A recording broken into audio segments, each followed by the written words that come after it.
Salut à tous! Dans cette vidéo, je vais vous donner 3 façons de maximiser votre potentiel et d'être encore plus performant dans un instant.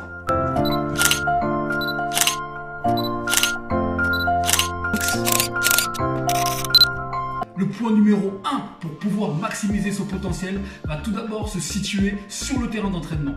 Alors comment cela va-t-il se passer? Vous allez tout simplement commencer dans un premier temps par changer la manière dont vous allez travailler. Souvent lors des sessions individuelles, ce qu'on fait c'est qu'on travaille sur ses points faibles. Et c'est pas une mauvaise chose, c'est même très bien de vouloir améliorer ses points faibles. Mais là, ce qu'on va faire pour pouvoir maximiser son potentiel, ça va être tout simplement de travailler sur ses points forts. Les erreurs qu'on a tous fait et qu'on fait tous encore, c'est lorsque on a l'impression de maîtriser une partie de son jeu, on la met un peu de côté au profit d'autres. Dans un but d'être performant, il faudrait encore plus insister dessus. Pour vous donner un exemple, moi à titre personnel, une de mes grosses forces et le jeu de haut but. Maintenant, sachant tout cela, une erreur que j'ai commise, c'est d'arrêter de travailler cet aspect de mon jeu qui était très performant pour travailler sur mon pied gauche. À force de ne pas travailler ce point fort, petit à petit, je perdais cette qualité qui était une de mes forces.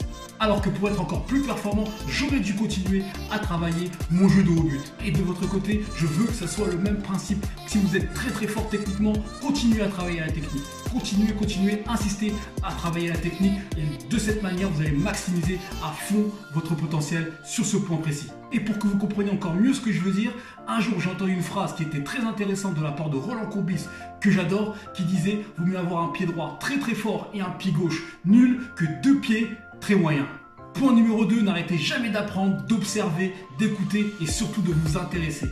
N'hésitez pas par exemple à aller au stade, voir les matchs, observer un joueur qui joue à votre poste. Alors c'est pas forcément une équipe pro, ça peut être un match de joueurs de CFA, ça peut être un match de joueurs de national, etc.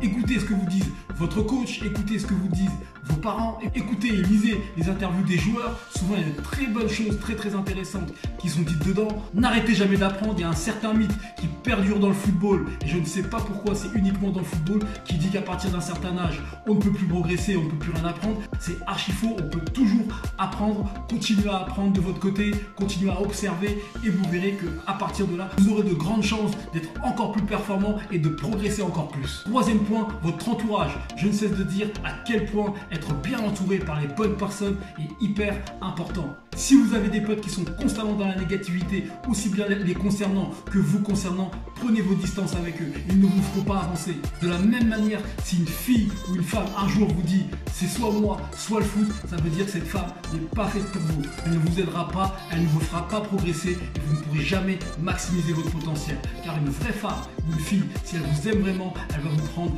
avec vos qualités, avec vos défauts, avec votre football, avec votre passion. Et justement, elle va vous aider dans votre passion et vous pousser pour atteindre vos objectifs. Assurez-vous de choisir les bonnes personnes, les personnes qui sont dans le même état d'esprit que vous, les personnes qui sont positives, les personnes qui veulent aller de l'avant. Ce sont ces personnes avec lesquelles vous pourrez avancer et qui vont vous permettre de maximiser votre potentiel.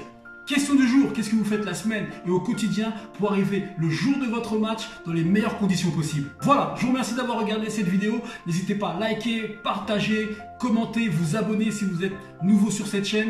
Et je vous dis à très vite.